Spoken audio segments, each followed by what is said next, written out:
ہے دین میں بھلائی دنیا و آخرت کی، پیغام شعیب کاشفی ہم سب کا رہنما ہے۔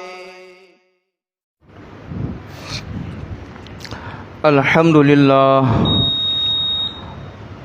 للہ وکفا وسلام علی عبادہ الذین اصطفى، اما بعد،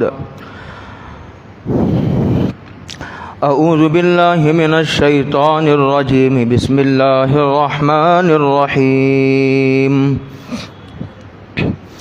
لیس البر ان تولوا وجوہکم قبل المشرق والمغرب ولكن البر من آمن بالله واليوم الآخر والملائكة والكتاب والنبيين وآتى المال على حبه ذوي القربى واليتامى والمساكين وابن السبيل والسائلين وفي الرقاب وأقام الصلاة وآتى الزكاة والموفون بعهدهم إذا عاهدوا والصابرين في البأساء والضراء وحين البأس أولئك الذين صدقوا وأولئك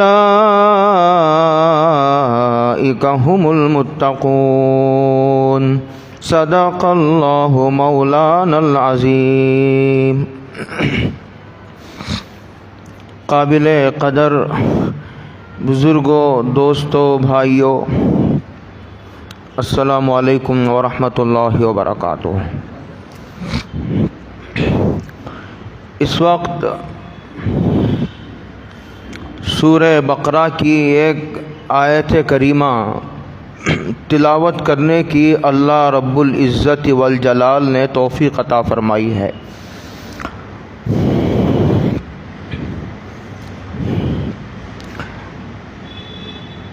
اس میں تقریباً 16 باتوں کی تعلیم ہے۔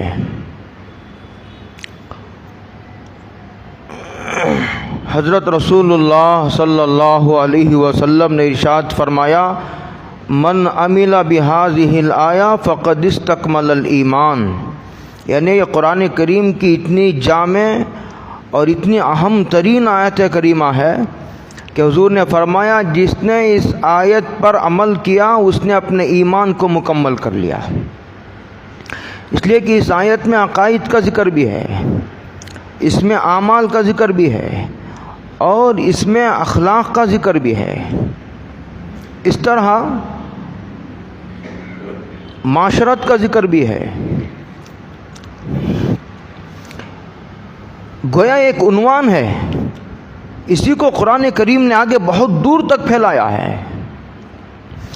سورہ بقرہ قرآن کریم کے ایک ایسی صورت ہے جس میں احکامات کثرت سے آئے ہیں۔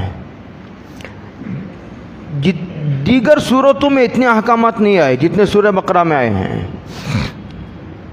سورہ بقرہ تقریباً 2.5 پارے کی صورت کریمہ ہے، بڑی قرآن کریم کی جو بڑی بڑی صورتیں ہیں اس میں سورہ بقرہ بھی ایک ہے۔ اب میں مختصر تشریح کر کے بات کو ختم کروں گا، اس لیے کہ بہت تفصیل میں جانے کا یہ موقع بھی نہیں اور نہ اتنا وقت ہے اور بات رہ جاتی ہے۔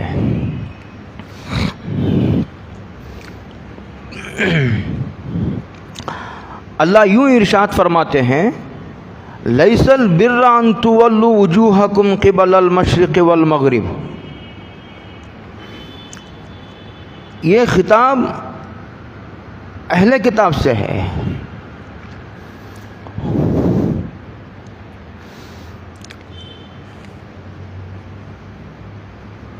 عیسائی مشرق کی طرف رخ کر کے عبادت کرتے ہیں، مشرق کی طرف۔ یہ جو گرجا جتنے بنے ہوئے ہیں یہ مشرق کے رخ پر بنے ہوئے ہیں۔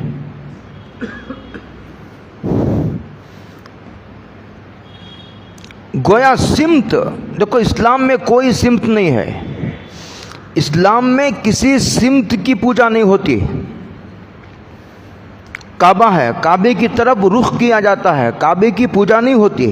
کعبے کی پوجا ہوتی تو کعبے کے اوپر نماز چڑھ کر نماز پڑھنا بھی جائز ہے. کعبہ معبود نہیں ہے. دوسری بات، ہندوستان والوں کے لیے کعبہ مغرب میں پڑے گا اور مصر والوں کے لیے مشرق میں پڑے گا. مدینے والوں کے لیے کعبہ جنوب میں پڑے گا. سمت کوئی بھی ہو، رخ کعبے کی طرف ہونا چاہیے. اس سے اصل میں قرآن کریم کے ان آیتوں کو پوری طرح سمجھنے کے لیے عیسائیوں اور یہودیوں کی تاریخ کو پڑھنا ضروری ہے. جب تک تاریخ سامنے نہیں ہوگی یا نہیں سمجھ میں آتا کہ قرآن کس کا رد کر رہا ہے. مجھے یاد آتا ہے حضرت مولانا علی میاں صاحب رحمۃ اللہ علیہ کے شیخ تھے عبد القادر صاحب رائے پوری رحمۃ اللہ علیہ. کہتے ہیں کہ افتخار الحسن صاحب ہمارے کاندلہ کے تھے، انتقال ہوا بھی قریب میں. یہ حضرت جی انعام الحسن صاحب کے ماموں تھے، جو نظام الدین میں اظہار الحسن صاحب تھے. میں نے بھی دیکھا ہے، آپ میں بھی بہت سارے لوگوں نے دیکھا ہوگا. ان کے بھائی تھے وہ افتخار الحسن صاحب. وہ ایک مرتبہ حضرت عبد القادر رائے پوری رحمۃ اللہ علیہ کی خدمت میں گئے تو کہا کہ حضرت میں تفسیر قرآن بیان کرتا ہوں. حضرت نے پوچھا تو پھر کن کن کتابوں کو دیکھتے ہو؟ حضرت نے کہا فلاں فلاں فلاں کتاب کو دیکھتا ہوں. تو حضرت نے پوچھا کہ گمراہ لوگوں کی کن کتابوں کو دیکھتے ہو؟ گمراہ فرقے بھی تو ہیں، پوری دنیا بھری پڑی ہے، ان کے کن کن کتابوں کو دیکھتے ہو؟ کہ حضرت تفسیر کرنے کے لیے گمراہ لوگوں کی کتابوں کو دیکھنے کی کیا ضرورت ہے؟ تو حضرت نے فرمایا جب تک تمہیں گمراہ فرقے کے لوگوں کے عقائد کا علم نہیں ہوگا، پتہ کیسے چلے گا کہ قرآن کن کا رد کر رہا ہے؟ جتنا ان کی کتابوں کا مطالعہ وسیع ہوتا جائے گا، اندازہ ہوگا کہ قرآن کریم ان کے گمراہ عقائد کا رد کرتا ہے. تو سمت پرستی، اچھا سورج ہے، سورج ہمیشہ سے معبود اعظم رہا ہے. ایک زمانے سے سورج کی پوجا ہو رہی ہے، اس میں بھی اس کا بھی اس میں رد ہے. اور یہودی یہ کہتے تھے کہ ہم ہدایت پر ہیں، اور اس کی دلیل یہ ہے کہ ہم جو ہے وہ بیت المقدس کی طرف رخ کر کے نماز پڑھتے ہیں، ہم مشرق کی طرف رخ کر کے نماز پڑھتے ہیں. قرآن کریم نے کہا کہ صرف مشرق و مغرب کی طرف رخ کر کے نماز پڑھنا کوئی ہدایت پر ہونے کی دلیل نہیں ہے. ہدایت پر ہونے کی دلیل وہ آگے آیتیں ہیں، آگے احکامات، عقائد، اخلاق، معاشرت کے جو ابواب ذکر کیے گئے ہیں ان پر عمل ہونا ہدایت کی علامت ہے. قرآن نے ذکر کیا. اچھا یہ جو واسطو کا عقیدہ آیا ہے، واسطو کا عقیدہ گھر لیتے ہیں، یہ پہلے نہیں تھا، اب یہ مسلمانوں میں بھی چل رہا ہے. کیونکہ مسلمان اور غیر مسلم دونوں ہم ایک ملک میں ملے جلے رہتے ہیں، تو ان کے رسم و رواج، ان کے عقائد، ان کے خیالات، ان کے اوہام ہمارے اندر غیر شعوری طور پر آتے جاتے ہیں، کچھ نکاح میں، کچھ ختنہ کی رسم و رواج میں، وغیرہ وغیرہ. اس میں سے ایک واسطو کا عقیدہ، یہ واسطو کا عقیدہ ویدوں سے آیا ہے، ویدوں سے. وہ کیا ہے واسطو کا عقیدہ؟ واسطو کا عقیدے کا خلاصہ یہ ہے کہ گھر کا کچن ایسا ہونا چاہیے کہ اگر سورج نکلا تو اس کی روشنی پہلے کچن میں پڑنی چاہیے. یہ سمجھانے کے لیے عرض کر رہا ہوں. سورج نکلا تو اس کی کرنیں سب سے پہلے ہال میں پڑنی چاہیے. اس طرح کا کوئی عقیدہ ہے، یہ شرک کا شعبہ ہے، یہ شرک کا شعبہ ہے. اس کا مطلب یہ ہوا کہ سورج کی روشنی نفع نقصان کے مالک ہے، سورج نفع نقصان کا مالک ہے. سورج کی پوجا تو نہیں کر رہا ہے، لیکن سورج کو نفع نقصان کا مالک سمجھتا ہے غیر شعوری طور پر. لیس البر ان تولوا وجوہکم قبل المشرق والمغرب ولکن البر. آگے قرآن کریم نے کہا اصل عمل کرنے کی چیز یہ ہے کہ ولکن البر من آمن باللہ. یہ دیکھو کہ تم میں کون اللہ پر ایمان لاتا. اب ذکر کیا عقائد کا. دیکھو عقائد بنیادی حیثیت رکھتے ہیں اسلام میں، عقائد کی اساسی حیثیت ہے، مرکزی حیثیت ہے. عقائد ٹھیک نہیں ہیں، آدمی اعمال خیر کرتا ہے، بہت سارے غریبوں کو کھانا کھلاتا ہے، غریبوں کو کپڑا پہناتا ہے، اسکول بناتا ہے، کالج بناتا ہے، پانی پلاتا ہے، مسافروں کے کھانے کا انتظام کرتا ہے، سب سر آنکھوں پر. لیکن سب سے پہلے عقائد دیکھو. حضرت رسول اللہ، اس بات کو اچھی طرح سمجھ لو، حضرت رسول اللہ صلی اللہ علیہ وسلم کے مدد کرنے والے دو قسم کے لوگ ہیں. ایک وہ لوگ ہیں جن کے عقائد ٹھیک نہیں تھے، اس میں سر فہرست ابو طالب ہیں. ابو طالب بہت بڑے ہمدرد تھے حضور کے، بہت بڑے مددگار و معاون تھے، سرپرست اعلیٰ تھے حضور کے. لیکن انہوں نے ان عقائد کو تسلیم نہیں کیا جسے حضرت رسول اللہ صلی اللہ علیہ وسلم نے پیش کیا. اس لیے حضور نے ایک مرتبہ پیش بھی کیا اور کہا کہ چچا جان اس کلمے کو کہو جو میں لے کر آیا ہوں تو اللہ کے ہاں سفارش کروں گا. تو انہوں نے کہا اگر مجھے قوم شرم نہ دلاتی، اگر مجھے یہ اندیشہ نہ ہوتا کہ میرے ایمان لانے پر میری قوم مجھے شرم دلائے گی تو میں یہ کلمہ پڑھ لیتا. ہرقل یہ روم کا بادشاہ ہے، روم کا بادشاہ. سے حضور نے خط لکھا تھا، حضور نے 2 مرتبہ خط لکھا ہے ہرقل کو. ہرقل کو حضور کی نبوت کا یقین ہو گیا تھا، اسے پتا، اس لیے کہ پہلی کتابوں کو بھی وہ پڑھا ہوا تھا ہرقل. لیکن اس نے صاف کہا، بخاری شریف میں ہے، اس نے کہا اور بہت ساری روایتوں میں ہے، اس نے کہا کہ اگر میں ایمان لے آؤں تو یہ حکومت میرے ہاتھ سے چلی جائے گی اور یہ میری قوم مجھے جینے نہیں دے گی، مجھے مار دے گی. قوم کے ڈر سے اور حکومت کے جانے کے خطرے سے ایمان قبول نہیں کیا. اسی لیے اسلام عقائد کو پہلے نمبر پر ذکر کرتا ہے. عقائد ٹھیک نہ تو کچھ بھی ٹھیک نہیں. اچھا، حضور کا تعاون کرنے والے حضرت خدیجہ بھی ہیں، بہت بڑی مددگار. اس وقت حضرت خدیجہ نے حضور کی مدد کی ہے جس وقت اسلام کو مدد کرنے کی ضرورت تھی، اور صدیق اکبر نے اس وقت حضور کا ہاتھ تھاما ہے جس وقت حضرت رسول اللہ صلی اللہ علیہ وسلم اس سرزمین پر، مکے کی سرزمین پر بے یار و مددگار تھے. ایک مدد کرنے والے ابو طالب بھی تھے، ایک مدد کرنے والی خدیجہ بھی تھی، ایک مدد کرنے والے صدیق اکبر بھی تھے. یہ کیا عقائد ٹھیک ہے، کیا عقائد ٹھیک نہیں؟ کتنا بڑا فرق ہے. کہتے من آمن باللہ، یہ بندگی میں داخل ہونے کا دروازہ ہے، یہ بندگی میں داخل ہونے کا دروازہ. من آمن باللہ، اللہ پر ایمان لاؤ. آپ کہیں گے ہم تو اللہ پر ایمان لاتے ہیں. بھائی یہ کتاب، یہ اللہ کی کتاب صرف مسلمانوں کی کتاب نہیں، ہدی للناس، پوری انسانیت سے خطاب کرنے کے لیے آئی ہے. اسی لیے مسلمانوں کو سمجھ میں نہیں آتا کہ یہ قرآن کہنا کیا چاہتا ہے. یہ قرآن خطاب کس سے کر رہا ہے؟ یہ قرآن خطاب ہم سے نہیں کر رہا ہے، یہ خطاب ان سے کر رہا ہے جو اللہ پر ایمان نہیں لاتے ہیں. 2 باتیں سمجھانا چاہتا ہے. جو اللہ پر ایمان لاتے ہیں ان کو یہ کہنا چاہتا ہے کہ تم راہ راست پر ہو اور اسی پر قائم رہو، اور جو لوگ ایمان نہیں لائے، اللہ پر ایمان نہیں لاتے، ان کو یہ کہنا چاہتا ہے اگر بندگی میں داخل ہونا چاہتے ہو تو تم کو اللہ پر ایمان لانا پڑے گا. من آمن باللہ. دیکھو دنیا میں ایک طبقہ ایسا بھی بستا ہے جو اللہ کو نہیں مانتا. وہ یہ کہتا ہے کہ دنیا خود بخود بنی ہے اور خود بخود ختم ہو جائے گی. اس کو دہریے اور الہاد کہتے ہیں. اس کا اسلام میں کوئی، اسلام میں اس کی گنجائش نہیں. اس کو کہا من آمن باللہ، اللہ ہے اور وہ جیسا بھی ہے وہ ایک ہے. من آمن باللہ اس کو کہا. اس کے بعد کا دوسرا عقیدہ ذکر کیا، بنیادی عقیدوں کو ذکر کر رہا ہے. والیوم الآخر. دوسرا عقیدہ یہ ہے کہ مرنے کی بعد کی زندگی پر ایمان لے آنا، کہ یہ زندگی ہے، اس کے بعد بھی ایک زندگی آنے والی ہے. اس کو الیوم الآخر کہتے ہیں. یہ اس کائنات کا آخری دن ہوگا. جب یہ کائنات کا آخری دن ہوگا تو وہ زندگی شروع ہوگی. یہ چلتی رہے گی، دنیا چلتی رہے گی. یہ ایک دنیا، کائنات ہے، ایک عالم ہے. اس عالم کا جس دن آخری دن ہوگا اس کے بعد وہ زندگی شروع ہوگی.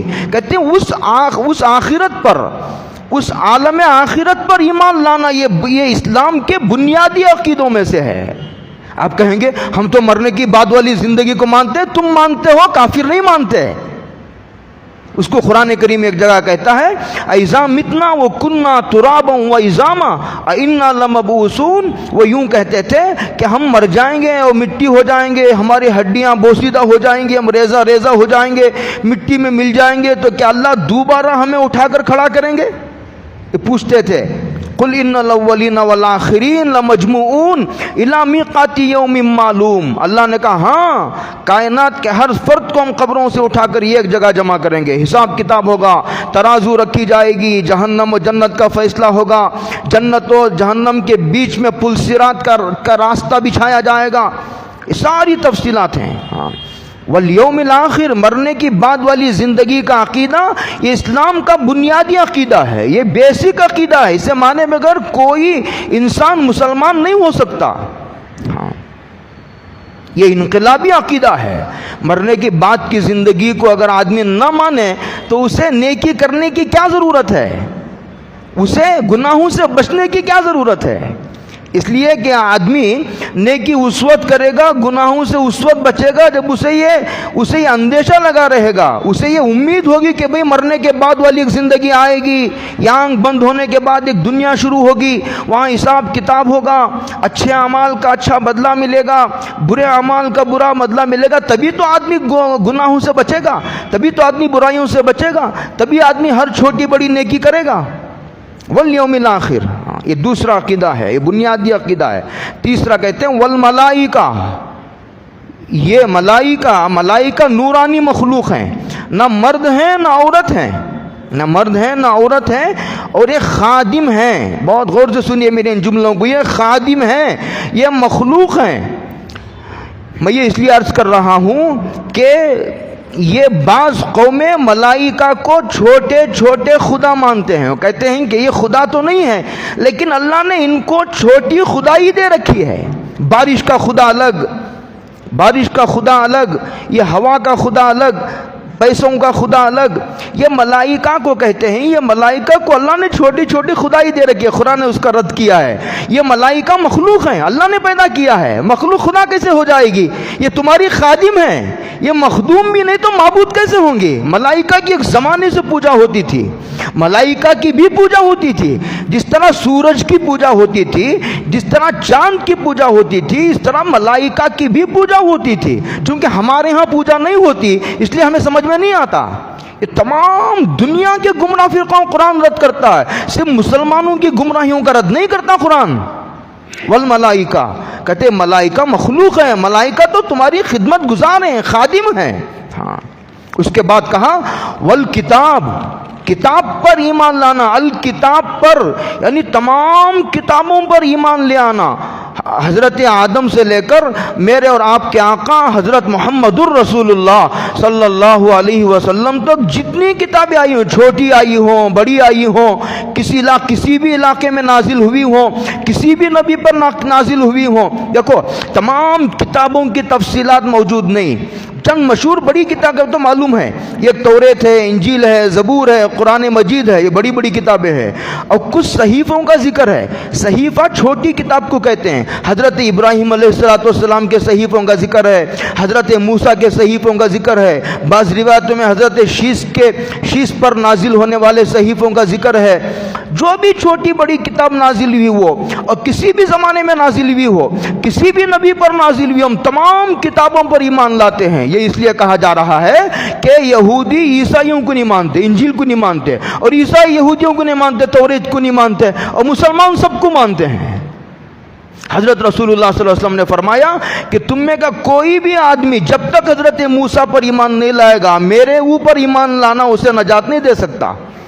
حضور نے فرمایا کہ جب تک تم حضرت عیسیٰ کو نبی نہیں مانتے اور انجیل کو اللہ کی کتاب نہیں مانتے، اگر تم مجھے نبی بھی مان گئے تو تم جہنم سے نہیں بچ سکتے. تمام انبیاء کو ماننا ضروری، تمام کتابوں پر ایمان لانا ضروری ہے. انبیاء کا جتنے انبیاء کا نام معلوم ہے ان ناموں کے ساتھ ایمان لانا، جتنے انبیاء کا نام ذکر نہیں کیا گیا ان پر اس طرح ایمان لانا کہ جتنے بھی انبیاء اللہ نے بھیجے ہیں، جس زمانے میں بھی بھیجے ہیں، جس علاقے میں بھی اللہ نے بھیجا ہو انبیاء کو، سب پر میں ایمان لاتا ہوں. اس لیے کہ قرآن کریم میں ہے منہم من قصصنا علیک ومنہم من لم نقصص علیک. اللہ کہتے ہیں کہ بے شمار انبیاء ہیں جن میں سے جن کا ہم نے تمہارے سامنے ذکر نہیں کیا، ان کی تفصیلات ہم نے تم کو نہیں بتائی. بہت مختصر انبیاء کا ہم نے تمہارے سامنے تذکرہ کیا ہے. منہم من قصصنا علیک ومنہم من لم نقصص علیک. حدیث پاک میں آتا ہے 1,24,000 انبیاء کو اللہ نے بھیجا. بھیجا ہے. اس میں سے 313 رسول تھے جن پر کتابیں نازل ہوئی. تو الکتاب تمام کتابوں کو لانا، میں ان کی کتاب کو نہیں مانوں گا، میں ان کی کتاب کو نہیں مانوں گا، یہ میرے نبی نہیں ہے، وہ میرے نبی، یہ تیرے نبی، یہ میرے نبی، یہ قصہ ہی نہیں. تمام انبیاء کو ماننا، تمام کتابوں پر ایمان لانا. قرآن کریم نے ایک جگہ کہا لا نفرق بین احد منہم، یعنی ایمان لانے کی حد تک. اس کا یہ مطلب نہیں ہے کہ اب انجیل پر عمل ہوگا، اس کا یہ مطلب نہیں کہ اب زبور پر عمل ہوگا، اس کا یہ مطلب نہیں کہ اب توریت پر عمل ہوگا، وہ کتابیں اب موجود ہی نہیں. لیکن یہ ایمان لانا کہ وہ اللہ کی کتابیں تھی. حضرت موسیٰ پر نازل ہوئی تھی توریت، انجیل حضرت عیسیٰ پر نازل ہوئی تھی، زبور حضرت داؤد علیہ السلام پر نازل ہوئی تھی. یہ ایمان لانا. چونکہ وہ کتابیں اب ہمارے پاس محفوظ طریقے تک نہیں پہنچی، محفوظ نہیں ہے، بلکہ یہودیوں عیسائیوں نے اس میں تحریف کر دیا ہے، عدل بدل کر دیا ہے، بدل ڈالا ہے بہت سارے احکامات کو اور عقائد کو. اس لیے اب ایمان تمام پر لائیں گے، عمل صرف قرآن مجید پر ہوگا. اور یہ قرآن مجید اولین و آخرین کے تمام عقائد، اعمال و اخلاق کی جامع کتاب ہے.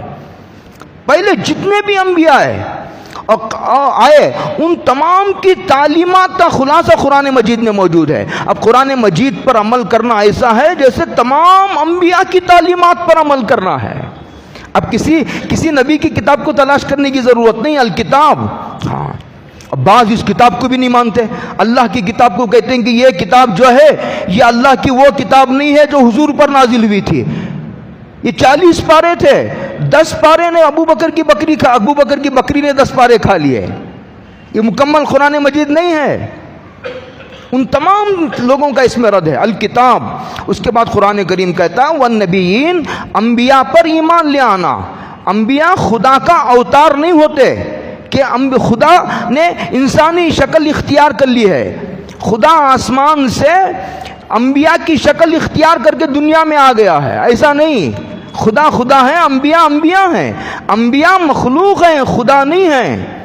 دنیا میں سب سے زیادہ قابل قدر طبقہ وہ انبیاء کا ہوتا ہے، اور انبیاء میں بھی سب سے زیادہ قابل احترام میرے اور آپ کے آقا امام الانبیاء سرور کونین حضرت محمد الرسول اللہ صلی اللہ علیہ وسلم کی ذات گرامی ہے. وہ سید الانبیاء ہیں، انبیاء کے سردار ہیں، وہ خاتم الانبیاء ہیں، آخری نبی ہیں، وہ نبی الانبیاء ہیں، انبیاء کے بھی نبی ہیں. وہ سید الکائنات ہیں، وہ سرور کونین ہیں، وہ سید الکائنات ہیں. حضرت محمد الرسول اللہ صلی اللہ علیہ وسلم. تمام انبیاء پر ایمان لے آنا. یہ ہوا.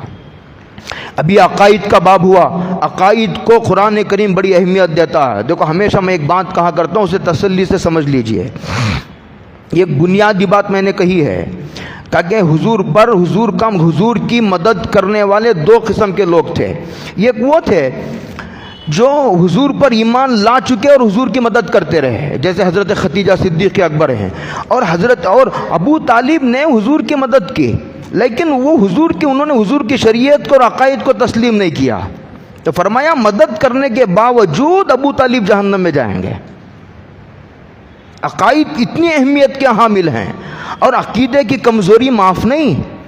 لوگ اعمال تو کچھ کر لیتے ہیں، ادھر شرک بھی جاری ہے، نماز بھی جاری ہے، ادھر غیر اللہ سے مانگ بھی رہے ہیں، اور ادھر قبر کی پوجا بھی ہو رہی ہے، قبر پر سجدے بھی ہو رہے ہیں، نماز بھی پڑھ رہے ہیں. عقیدے کو درست کرنے کا لوگ اہتمام نہیں کرتے. ادھر قبر والوں سے جو ہے وہ مانگا جا رہا ہے، ادھر جو ہے بعض لوگ جو ہے مسلمان جا کر کے مندروں کے پاس جو ہے وہ پجاریوں سے دم کرا رہے ہیں، ان کی تعویذیں لے رہے ہیں، اور غیر مسلم عاملوں کے پاس جاتے ہیں، شرکیاں تعویذوں کے پیچھے پڑے ہوئے ہیں، اور نماز بھی پڑھ رہے ہیں. ان کو پتہ ہی نہیں ہے کہ ان کی یہ نماز ان کو کچھ نفع دینے والی نہیں ہے. دور ہاں، ان کو یہ پتہ ہی نہیں ہے کہ ان کے عقائد ان کی نمازیں ان کو نفع دینے والی نہیں ہیں. آگے فرمایا یہ تو عقائد کا باب تھا. وَآتَ الْمَالَ عَلَىٰ حُبِّهِ. اب جو ہے وہ کچھ اعمال کا ذکر کرتے ہیں کہ ہمیں سب کو کرنا کیا ہے. ترتیب دیکھیے، کہتے ہیں وَآتَ الْمَالَ عَلَىٰ حُبِّهِ. یہ جو نیک لوگ ہیں، یہ جو متقی پرہیزگار لوگ ہیں، یہ تو تقوی ایک چھپی ہوئی چیز ہے، نظر نہیں آتی. جیسے انسان کی روح یہ چھپی ہوئی ہے، نظر نہیں آتی. انسان کی عقل نظر نہیں آتی، ہوا نظر نہیں آتی، خدا نظر نہیں آتا، ملائکہ نظر نہیں آتے، جنات نظر نہیں آتے. اسی طرح تقوی دل کی ایک کیفیت کا نام ہے، نظر نہیں آتا، لیکن اعمال کو دیکھ کر پہچانا جا سکتا ہے کہ اس اللہ کے بندے کے دل میں تقوی ہے، اس کے دل میں اللہ کا خوف ہے، اس کے دل میں اللہ کی محبت ہے. علامتوں سے پہچانا جاتا ہے. تو چند علامتوں کا قرآن ذکر کرتا ہے کہ ان علامتوں کو دیکھ کر آدمی کے متقی ہونے کا فیصلہ کیا جا سکتا ہے. میں کیا کروں گا؟ ہر آدمی خود فیصلہ کر سکتا ہے. ہر آدمی کے ہاتھ میں ترازو ہے. وَآتَ الْمَالَ عَلَى حُبِّهِ، مال دینا ہے علی حُبِّهِ، کہتے ہیں مال کی محبت کے باوجود. یعنی محبوب جو مال اس کے نزدیک محبوب ہے، گھٹیا مال نہیں. جو مال 4 پیسے کو بھی نہیں بکتا وہ مال غریبوں کو دے رہا ہے. جو کپڑا بوسیدہ ہو گیا ہے، 2 دن میں پھٹ جائے گا، وہ کپڑا زکوٰۃ میں دے رہا ہے. جو کھانا 2 دن پہلے پکایا تھا اب اس میں بدبو آ گئی ہے، وہ مدرسے کے بچوں کو دے رہا ہے. نہیں، اچھا مال دو. وَآتَ الْمَالَ عَلَى حُبِّهِ، اس کی ایک تفسیر یہ ہے. دوسری تفسیر علماء فرماتے ہیں وَآتَ الْمَالَ عَلَى حُبِّهِ، یعنی اللہ کو راضی کرنے کے لیے دو، اللہ کی محبت کی بنیاد پر دو، لوگوں کو راضی کرنے کے لیے نہیں، لوگوں کو دکھانے کے لیے، لوگوں کو سنانے کے لیے کہ میری سخاوت کا ڈنکا بجے، میرے جو ہے وہ جود و سخا کا ڈنکا بجے نہیں. وَآتَ الْمَالَ عَلَى حُبِّهِ، شرک یہ جو ہے وہ شرک بدترین گناہ ہے. شرک بدترین گناہ، جس طرح چوری حرام ہے، غیبت حرام ہے، جس طرح بدکاری حرام ہے، لوگوں کو دکھانے کے لیے مال خرچ کرنا بھی حرام ہے. صرف مال خرچ کرنا کافی نہیں، اللہ کو راضی کرنے کے لیے خرچ کرنا ضروری ہے. وَآتَ الْمَالَ عَلَى حُبِّهِ، یہ قرآن کریم نے کہا. ایک تو کہا یہ مال خرچ کرو، ترتیب بھی دی. یہ کہہ دینا کافی تھا نا، مال خرچ کرو، تمہیں جہاں جہاں سمجھ میں آئے مال خرچ کرو. اتنا کہہ کر خاموش نہیں ہے. قرآن نے ترتیب دی ہے، لسٹ دی ہے، فہرست دی ہے بنا کر کے، اس ترتیب پر خرچ کرو. یہ ربانی نظام ہے، یہ نظام خداوندی ہے، یہ آسمان سے نازل ہونے والی فہرست ہے. کیسا اس میں لحاظ کیا گیا ہے؟ وَآتَ الْمَالَ عَلَى حُبِّهِ ذَوِي الْقُرْبَى، سب سے پہلے رشتہ داروں کو دو، سب سے پہلے رشتہ داروں کو دو. جن کا تم سے نسبی رشتہ ہے، خون کا تعلق ہے، اس میں بھی سب سے پہلے ماں باپ، پھر بھائی بہن، وہ چلے جاؤ، چچا تایا ماموں خالہ پھوپھی، تمہارے سسرے داماد، اسے پھیلاتے چلے جاؤ، بھانجا بھتیجا. ایسا نہیں ہونا چاہیے کہ ماموں کی تو کا بنگلہ بن رہا ہے اور بھتیجے کو آٹو کے پیسے بھی نہیں ہیں، بھائی کی بلڈنگ بن رہی ہے اور ایک بھائی کے بچوں کی اسکول کی فیس بننے کے لیے اس کے پاس پیسے نہیں ہے. ایسی بے اعتدالی نہیں چاہیے. ذوی القربہ، رشتہ داروں میں جو لوگ غریب ہیں، تنگ دست ہیں، محتاج ہیں. ہاں، اجنبیوں کی مدد کرتے ہوئے بڑا مزہ آتا ہے لوگوں کو. رشتہ داریوں میں کچھ ہو جاتی ہے نا، کچھ رنجشیں ہو جاتی ہیں، کچھ ناگواریاں پیدا ہو جاتی ہیں، تو اس کی وجہ سے تعلقات خراب ہو جاتے ہیں. کہاں حسد ہے دیکھیے، غور کرتے چلے جائیے. کہاں کینہ ہے، کہاں دشمنی ہے، کہاں عداوت ہے، کہاں ٹانگ پکڑ کر کے کھینچنا ہے، کہاں لوگوں کو نقصان پہنچانا ہے، کہاں لوگوں کی عزت و آبرو سے کھیلنا ہے، کہاں اسلام کی پاکیزہ تعلیم ہے. اسلام یہ کہتا ہے رشتہ داروں کو ان کا حق دو.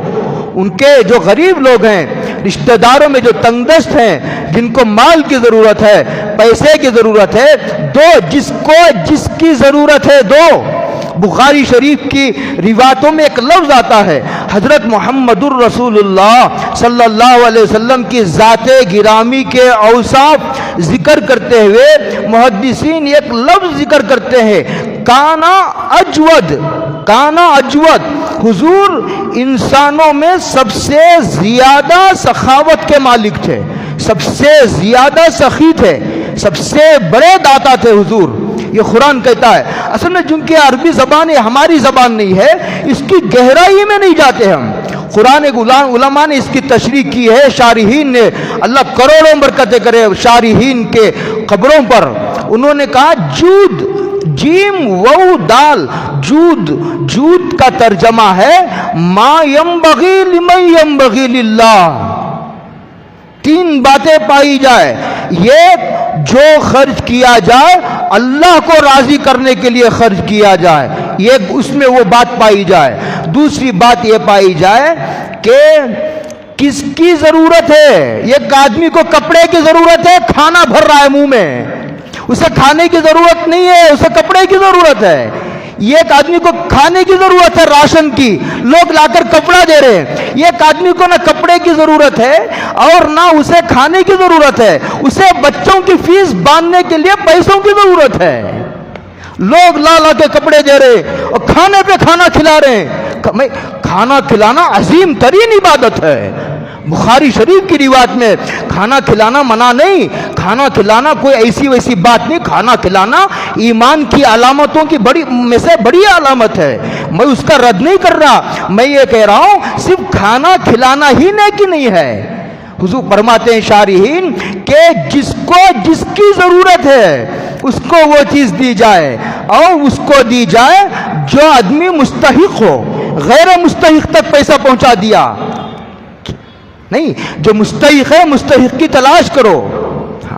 دوستی کی بنیاد پر دے دیا، ضرورت ہی نہیں ہے، دوست ہے اس لیے دے رہا ہے، تعلقات ہیں اس لیے، ایک مدرسے میں پیسوں کی ضرورت نہیں ہے لیکن دوستی ہے، تعلقات ہیں اس لیے دے رہا ہے۔ ایک مدرسے میں پیسوں کی ضرورت ہے، اساتذہ کی تنخواہ رکی ہوئی ہے لیکن چونکہ تعلقات نہیں ہے، چونکہ جو ان کی محبت نہیں ہے، اس لیے نہیں دے رہا ہے۔ ایک دور کا مدرسہ ہے، مثلا شیموگا کا مدرسہ ہے، مثال کے طور پر بیلگام کا مدرسہ ہے، مثال کے طور پر داونگیرے کا مدرسہ ہے، سمجھانے کے لیے عرض کر رہا ہوں، مثال کے طور پر میسور کا مدرسہ ہے، وہاں ایک ایسا مدرسہ ہے جسے میں نہیں جانتا لیکن اسے ضرورت ہے، ہم اس لیے نہیں دے رہے کہ ہمارے تعلقات نہیں۔ تو حدیث میں فرمایا، شارحین فرماتی یہ دیکھو ضرورت کا ہے اور یہ دیکھو کس کی ضرورت ہے۔ کپڑے کی ضرورت ہے تو کپڑا دو، کھانے کی ضرورت ہے تو کھانا دو، پیسوں کی ضرورت ہے تو پیسہ دو۔ ما ینبغی لمن ینبغی للہ، یہ فرمایا۔ وَآتَ الْمَالَ عَلَىٰ حُبِّهِ ذَوِي الْقُرْبَىٰ، رشتہ داروں کو تلاش کرو۔ اس سے پہلے بھی جو ہے میں نے ایک حدیث ہمیشہ میں ذکر کرتا ہوں، حضرت رسول اللہ صلی اللہ علیہ وسلم نے ارشاد فرمایا، من سرہ ان یمد لہ فی عمرہ وَيُوَسَّعَ لَهُ فِي رِزْقِهِ وَيُدْفَعَ عَنْهُ مِيتَةُ السُّوءِ فَلْيَتَّقِ اللَّهَ وَلْيَصِلْ رَحِمَهُ۔ تین چیزوں کا ذکر کیا۔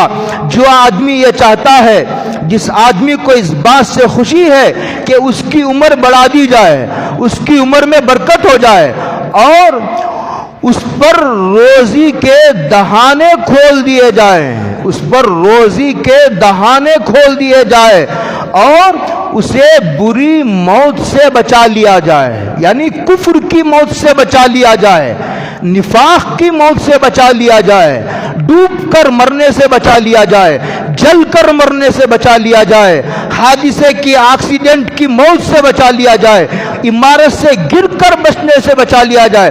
سویا تھا، سیلاب آ گیا، ڈوب کر مر گیا، سویا تھا، عمارت گر گئی، دب کر مر گیا۔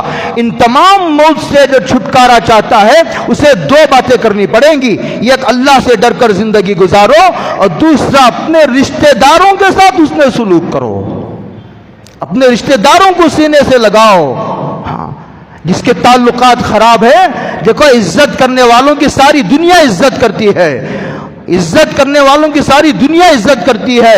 کمال جب ہے کہ گرتوں کو سامنے ساقی، لیس الواصل بالمکافی ولکن الواصل اذا قطعت رحمہ وصلہ۔ مجھے یاد آتا ہے حضرت نظام الدین اولیاء کا وہ تاریخی جملہ جو انہوں نے اپنے ایک مرید کو نصیحت کرتے ہوئے فرمایا تھا کہ بچے اگر تمہارے راستے میں کوئی کانٹے بچھائے تم کانٹے نہ بچھانا، ورنہ ساری دنیا میں کانٹے ہی کانٹے ہو جائیں گے، ساری دنیا میں کانٹے ہی کانٹے ہو جائیں گے۔ ہاں، کوئی گالی دے تم گالی نہ دینا، معافی سے کام لینا۔ یہ صفات اب ختم ہوتے جا رہے ہیں۔ وَآتَ الْمَالَ عَلَىٰ حُبِّهِ ذَوِي الْقُرْبَىٰ، ایک رشتہ دار۔ دوسرا، ذوی القربہ کی ایک تفسیر ماتحتوں سے کی گئی ہے۔ ماتحت تمہارے انڈر میں کام کرنے والے نوکر، تمہارے غلام، ہاں، تمہارے امپلائرز کا جو عملہ ہے، تمہارا جو اسٹاف ہے، اس کی خبر گیری کرو، اس کے کھانے کی، اس کے کپڑوں کی، اس کا گھر جا کر دیکھو کیسا ہے، تمہارے گھر کو، اس کے گھر کو ٹیلی کرو، اس کے بچوں کی تعلیم کا خیال رکھو، اس کے بچوں کی شادی کا خیال رکھو کہ اس کے گھر میں کوئی بیٹی بڑی تو نہیں ہو گئی جو پیسوں کی وجہ سے بیٹھی ہوئی ہے، شادی کا انتظام نہیں ہوا، دیکھو کہیں بچے اسکول چھوڑ کر کے بیٹھے ہوئے تو نہیں ہے، اسکول کی فیس بننے کے لیے پیسے نہیں ہے۔ اللہ پاکیزہ تعلیمات پر قربان جائیے۔ ایک ایک جملے میں اسلام نے کوزے میں سمندر کو سمو دیا ہے، کوزے میں سمندر کو اسلام نے بھر دیا ہے۔ اسی لیے حضور نے فرمایا یہ قرآن کریم کی اہم اور جامع ترین آیت کریمہ ہے۔ اور تیسرا فرمایا پڑوسی، ذوی القربہ کی تفسیر پڑوسیوں کا خیال رکھو۔ ہاں، پڑوسیوں کا خیال رکھو۔ حضور نے فرمایا وہ کامل مومن نہیں، ابھی ایمان اس کے دلوں میں راسخ نہیں ہوا جس کا پڑوسی اس کے تکلیف سے محفوظ نہیں ہے۔ حضرت جبریل حضور کے پاس آتے تھے اور مسلسل پڑوسی کے بارے میں جو ہے حسن سلوک کی تاکید کرتے تھے۔ حضور فرماتے ہیں اتنی تاکید کرتے تھے حتی ظننت انہ سیورثہ، مجھے گمان ہونے لگا کہیں میرے مال میں وارث نہ بنا دے، پڑوسی کو وارث نہ قرار دے دے، اتنا خیال۔ پڑوسی بھی دو ہیں، ایک تمہارے گھر کے بازو کا پڑوسی، ایک ٹیمپروری پڑوسی، بس میں جا رہے ہیں بازو سیٹ میں ایک آدمی آ کر بیٹھ گیا۔ اسلام اتنا پاکیزہ مذہب ہے، ان تعلیمات کو عام کرو۔ تمہاری نمازیں دیکھنے کے لیے کون آ رہا ہے؟ تمہاری تہجد دیکھنے کے لیے کون آ رہا ہے؟ بھائیو، حسن سلوک کو رواج دو۔ فرمایا اس بھائی کے ساتھ بھی مسلمان ہونا ضروری نہیں، غیر مسلم ہو، کسی بھی مذہب سے اس کا تعلق ہو، ایک عقیدے کا باب ہے جہاں اسلام سمجھوتا کرنے کے لیے تیار نہیں ہے۔ باقی حسن سلوک کی، رواداری کی اسلام پرزور تاکید کرتا ہے۔ کہتے ہیں بیچارے تم چائے پیو تو اس کو بھی چائے پلاؤ، تم کھانا کھاتے تو اس کو بھی ذرا یاد کر لو، بھائی صاحب تم بھی کھانا کھا لیجئے، اسے پانی کی ضرورت ہو، کوئی بوڑھا بازو بیٹھا ہے آگے بڑھ کر کے پانی لا کر کے دے دو۔ ان اخلاق کا مظاہرہ کرو۔ یہ حضور کیا اخلاق ہیں، یہ اخلاق نبوت ہیں صلی اللہ علیہ وسلم۔ تین باتیں ہو گئی۔ اس کے بعد فرمایا ذوی القربہ کی چوتھی تفسیر، اس سے اہل اللہ مراد ہے، وہ لوگ جو مقرب ہیں، جو اللہ کے نزدیک ان کا بڑا مقام ہے، ان کا خیال رکھنا۔ یہ انسانوں کا سب سے زیادہ قابل احترام طبقہ ہے، ان کو نظر انداز نہ کرو، ان کو نظر انداز نہ کرو۔ وَآتَ الْمَالَ عَلَىٰ حُبِّهِ ذَوِي الْقُرْبَىٰ۔ اس کے بعد فرمایا وَالْيَتَامَىٰ۔ اب ہو گیا رشتہ داروں سے فارغ ہو کر قرآن کریم کہتا وَالْيَتَامَىٰ، پھر اس کے بعد اجنبیوں میں سے ان لوگوں کو ترجیح دو، ان لوگوں کا نمبر پہلے آتا ہے جن کے بچے یتیم ہیں، ان کے باپ کا سایہ سر سے اٹھ گیا ہے، ان کا خیال رکھو، ان کی ضرورتوں کا خیال رکھو۔ اس کے بعد والمساکین، اس کے بعد عام غریبوں کا خیال رکھو۔ اس کے بعد فرمایا وابن السبیل، سبیل کا بچہ، اس کی دو تفسیریں ہیں۔ ایک مسافر ہے، بیچارہ کہیں سے آیا تھا، اس کے پیسے ختم ہو گئے، یا ایک دن کے لیے آیا تھا، کام نہیں ہوا، رکا، پیسے ختم ہو گئے، سب مل کر کے اس کے جانے کا، کھانے کا انتظام کرو۔ کیا کسی پر نیکی کرنے کے لیے کیا تمہارے تعلقات ہونا ہی ضروری ہے؟ کیا اجنبی پر احسان کرنے کے لیے اب ان دنیا میں کوئی باقی نہیں؟ ابن السبیل۔ دوسرا فرمایا مہمان کا اکرام کرو، استقبال کرو۔ حضرت ابن عباس کی تفسیر ہے، فرمایا من کان یؤمن باللہ والیوم الاخر فلیکرم ضیفہ، جو آدمی اللہ پر اور مرنے کے بعد والی زندگی پر یقین رکھتا ہے، اسے چاہیے کہ وہ مہمان کا اکرام کرے، اس کا استقبال کرے، اس کے کھانے کا رہنے کا ڈھنگ سے سلیقے سے انتظام کرے، اس کے سامنے اپنے بچوں کو غصہ نہ کرے، اس کے ساتھ بددلی سے پیش نہ آئے، مسکراتے ہوئے پیش آئے، بشاشت کے ساتھ اس کا سلوک کرے، چہرے پر مسکراہٹ ہو اور خوش دلی کے ساتھ تم اس کی خدمت کرو۔ ارے بھائیو ایک تو ہے اپنے لیے جینا، اکیلا جینا، اور ایک ہے 100 آدمی کی دعائیں لے کر کے جینا۔ کیا دونوں جینوں والوں میں فرق نہیں ہے؟ کہ دونوں زندگیوں میں فرق نہیں ہے؟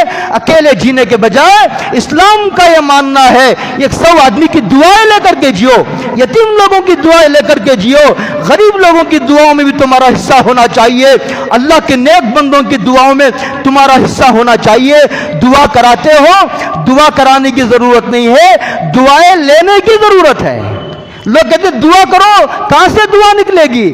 خدمت کرو تو دعا دل سے نکلتی ہے، بولنے کی ضرورت نہیں ہے۔ ماں کے 4 بچے ہیں، 3 بچے خدمت نہیں کرتے، 1 بچہ خدمت کرتا ہے تو اسے دعا کو کہنے کی ضرورت نہیں ہے۔ جب بھی پیر دبائے گا ماں کے دل کی گہرائیوں سے دعا نکلے گی، پیر دبائے گا ماں کے دل کی گہرائیوں سے دعا نکلے گی، دوائی لے کر کے پیش کرے گا ماں کی دل کی گہرائیوں سے دعا نکلے گی۔ بھائیو اکیلے جینے کے بجائے کچھ لوگوں کی دعائیں لے کر جینے کا مزاج پیدا کرو۔ وابن السبیل، اس کے بعد فرمائے وسائلین، پوچھنے والے ہیں۔ کچھ لوگ بیچارے اتنے مجبور ہو جاتے ہیں، انتظار کرتے کرتے بیچارے ان کا منہ کھل جاتا ہے، بھائیو مجھے ضرورت ہے کپڑا دو، بچوں کو کھانے کے لیے، گھر میں راشن تک نہیں ہے۔ ابھی 2-4 دن کا پہلے کا واقعہ ہے کہ ایسے لوگوں سے بھی سابقہ پڑتا ہے اور پڑتا رہتا ہے جو لوگ شریف ہونے کے باوجود منہ کھولتے ہیں کہ میری ضرورت ہے، میرا انتظام کرو۔ والسائلین، ان کو ترجیح دو۔ قرآن ایک اور طبقے کا ذکر کیا ہے، والمحروم، یہ ایک آدمی ضرورت مند ہے لیکن اس کی غیرت اجازت نہیں دیتی کہ وہ پوچھے، وہ مانگے، وہ دستے سوال دراز کرے، اس کا بھی خیال رکھو۔ اللہ اکبر، قربان جائیے، قرآن کریم اللہ کی کتاب ہے، یہ حضرت رسول اللہ صلی اللہ علیہ وسلم اللہ کے سچے رسول ہیں، ان پر نازل ہوئی ہے، کہیں سے تمام ابواب کو گھیرا گیا ہے۔